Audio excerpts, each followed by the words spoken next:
In March of 2009, the FBI received 347 reports in a single week.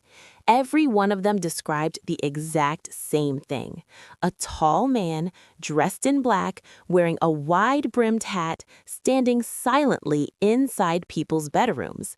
None of the witnesses knew each other. Welcome to The Hidden Archive. My name is Fernanda. What you are about to hear is not an urban legend shared on internet forums. It is a phenomenon documented for over 70 years, with thousands of testimonies archived in psychiatric hospitals, police departments, and sleep clinics across at least 43 countries. They call him the Hat Man. His description repeats with disturbing precision: a male silhouette, completely black, with no visible facial features, wearing a wide-brimmed hat reminiscent of the 1940s. He appears in bedrooms, always at night, always motionless, always watching. But the most unsettling part is not how he looks. It's the fact that people who have never heard of him describe him exactly the same way. The earliest official record dates back to 1952. A medical file from Portland, Oregon documents the case of Margaret Holstein, a 34-year-old housewife with no prior psychiatric history. Margaret was admitted to the emergency room after 3 consecutive nights without sleep. She described a male figure appearing in her bedroom every night, standing beside her dresser, wearing an old-fashioned hat and a long coat. Dr. Richard Paulson wrote in her file that the patient was lucid, coherent, and showed no signs of psychosis. He noted that she insisted the figure did not speak or move, only watched, and that she displayed genuine fear. Margaret was medicated and discharged. 3 weeks later, her neighbor reported seeing her pounding on her own front door at 3 a.m, screaming that she would not go back inside. That same year, in Brisbane, Australia, a man named Thomas Merrick filed a police report nearly identical to Margaret's. Thomas had never heard of her. In 1952, Australia and the United States did not share this kind of information, yet both described the same man. Same posture, same hat, same silence. The following testimonies were taken from medical records, police interviews, and therapy recordings. Names and voices have been altered for legal reasons, but the words remain unchanged. Andrea, 28 years old, a teacher from Mexico City, reported her experience in 2014. She said that she did not believe in any of this and lived a normal life, but for 2 months, every time she woke up in the middle of the night, he was there, standing by her closet. He never moved, he never breathed, and neither could she. She said the worst part was not seeing him, but the feeling that he was studying her, as if she were some kind of experiment. David, 41 years old, an engineer from Toronto, Canada, reported his experience in 2018. The first time, he thought the figure was a burglar. He lay frozen in bed, waiting for the man to pull out a weapon. But the figure did nothing. It just watched him. David said it had no face, only solid darkness. He called the police 4 times. They searched the house and found nothing. The security cameras showed nothing. He said he knew what he saw, and that even though he no longer lived in that house, he still felt like the figure was watching him.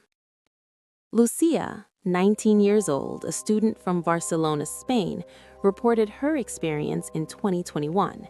She said she began seeing the figure after a minor surgery under general anesthesia.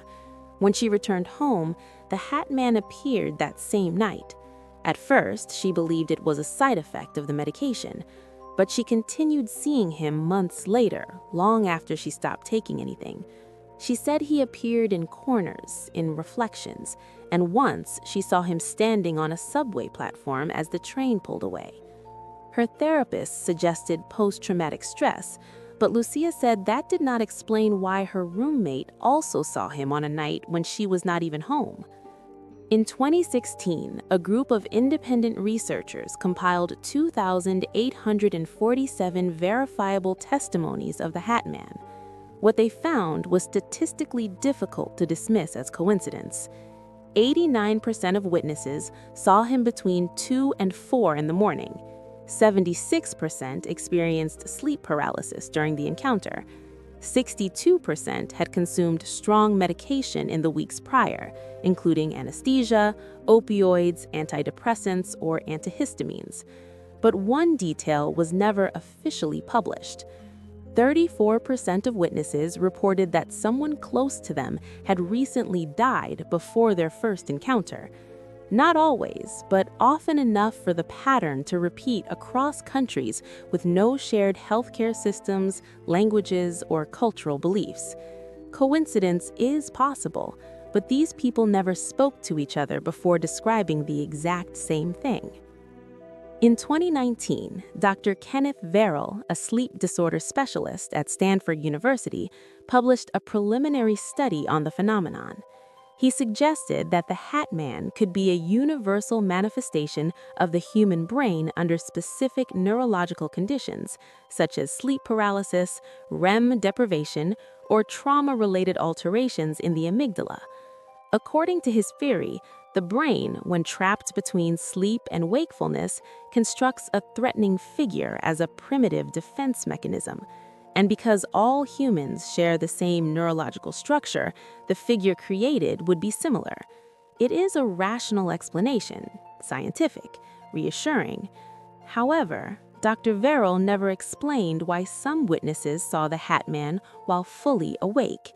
He never explained why, in at least 40 documented cases, more than one person in the same room saw him at the same time. And he never explained why some witnesses reported finding dust footprints the following morning in the exact spot where the figure had been standing. Dr. Verrill stopped researching the phenomenon in 2020. He never gave a public explanation. What separates the Hat Man from other sleep paralysis experiences is what comes afterward. Most witnesses are not simply left with a memory, they are changed. Many develop chronic insomnia, others avoid sleeping alone. Some move to new homes, convinced the space itself is contaminated. Others never sleep in complete darkness again. In specialized forums, people who have seen the Hat Man share a recurring feeling, the sense that once he has seen you, something inside you has been marked, as if you were left with an invisible signature. Some witnesses claim that even after years without seeing him, they know when he is near. They say they can feel his gaze. In 2022, a woman in Chicago posted a message on a mental health support forum. She said she had not seen him in 10 years, but one night while washing dishes, she felt something watching her from the hallway. She turned around and saw nothing, but she said she knew he had been there because the air smelled different, like old clothes stored in an attic. The post received over 3,400 replies. Every single one said the same thing. They said they smelled it too. The Hat Man has never been fully explained. It may be neurology. It may be collective suggestion. It may be something our science has yet to understand. But one fact remains. Thousands of people across decades and across continents have seen the exact same thing without ever speaking to each other. And they continue to see him. So tonight, when you turn off the light and your room falls silent, remember this. If you wake up and feel something watching you from the darkness, do not turn the light on immediately, because if you see him, he will know that you can see him too. There are more files waiting to be opened. Some were never meant to be found. I'm Fernanda, and this is the Hidden Archive.